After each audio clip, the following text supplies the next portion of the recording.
As a just nadde njagala kusinga Clarity. Clarity nga tantu walooza nze ayagala ennyo ssente. Saagala nnyo ssente zitakoleredde n'izo nate zo nzikoleredde. Because I've spent 10 years investing in music, my money, that I've not yet got back. But quick, first things first. Tulina abayimbi abali mu ggwanga lino n'abatamanyi kigenda mu maaso. Kye bawulira ssente zajja, mufune association, mujje ku federation, mu registeringe mu SACCO. Essaawa zino ate beto ogamba mbu ate olina kuba na association no registering mu federation n'olyoka joininga SACCO. Kati wemba nze sasikizanya na federation naye nga ndi mukegambe ewuma. Kitegeeza eyo SACCO sigirimu. In brief, federation nga bweri yeri okutegerera ssente za SACCO.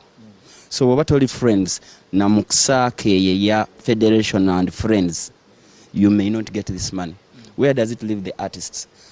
Be batandise okugoba mu nju, abatalina ssente zikola wadde video, abatadde video ennya naye nga tafunayo wadde show.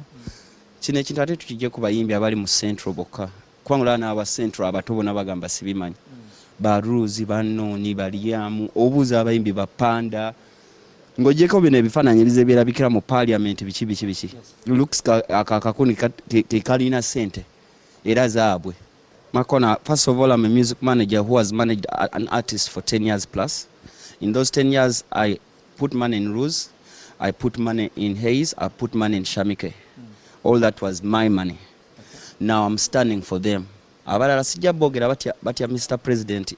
Batya okwogera nze nja kwogera kale abange ze ntaddemu. Njagala kugenda mu SACCO. Batuweeyo kale batuweezi nakola show ya fee. Manager agambye beta agambye nti nno fee etali mu SACCO. Naye bamubeereddewo omwaka mulamba nga bamuyamba n'okumutwala mwaka eyo. Kwogera amazima. Fee tanaweza mwaka eyo. Nebyo bagambye bya rehab yakagenda mwezi nga gumu kitundu. Ali nakyo kyazze nga kyajja muna discover because I've been spending a lot of money on rehabs for almost 6 years.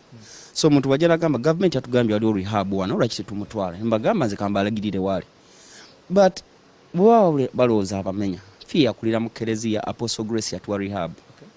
Bamunzirize bambi kubanga tukikoze tulwanye nakyo emyaka egiwera.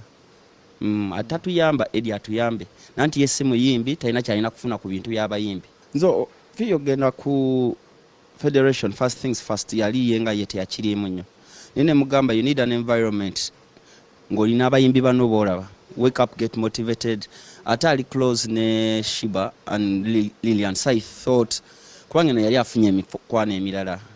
Era federation emikwana egyo gyaliyo nenkubira edi nengamba wale ekikosi ky'abawala batandise okusulawo naye munyambe mbajjewo.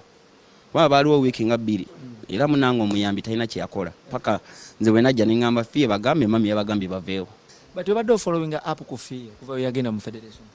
Oba kasita bamutwala n'osulayo gwe. Mbabuuze buuza kuva ku asikari emirundi ze mbeera eri kyanja. Ninga eyo mu wiiki mbalina kwezi. Nga n'engoye nziteeka mu mmotoka. Babuuze ne bw'aba mami ne bw'aba Eddie yennyini ayogera amazima. So ki ekisinga okukuluma? Kino ekintu however much Eddie gwakigusiza ne federation tukirwaniridde ebbanga. Ate ekisinga okunuma natulanga kuno omusajja oyo ng'ayogera na passion na bulumi. Twatulanga ne twogera ebintu ebitulumye bamanager be bakoze ngamba wano twesonyiwe. Nze nalina takwatagana nnyo na Shiba ng'alowooza nasigaza Jeff ne mugamba anze just nalaba sitoyagera nange soogera naawe. Ne twogera like nga si byalujjidde bya bantu nga 8 ne buli omu n'akaaba waliwo twatula ewa mami eyo ndowooza twavaayo ku makyanga buli omu ayogera pain ye. Kati nga nze manyi tulina family. Family eno tugenda kukula tukuza abaana n'abaana b'abaana. It's the dream. Kwange bimuffe katuyinza okuba n'emyaka gituweddeko tekyasobola nnyo okujjamu. Baana baffe balina okujjamu. After 10 years I don't think music can pay me because if it has failed to pay me then where is it going to come from? Leka ate tuba twalwanirira kino ate nazo ne zijja nazo ne zibulira awo tulinga bya parliament.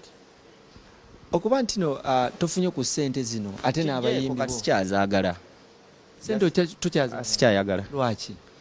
Ng'ate obadde ozirwanirira n'okuba nti ate mbadde nnwanirira nnyo. First of all nina ebintu era Edward Kebera WhatsApp yenze we nali njoyininga kino kinamugamba nze basically kasita nsortinga bino ebisigadde nze mbisortinga Ruhando.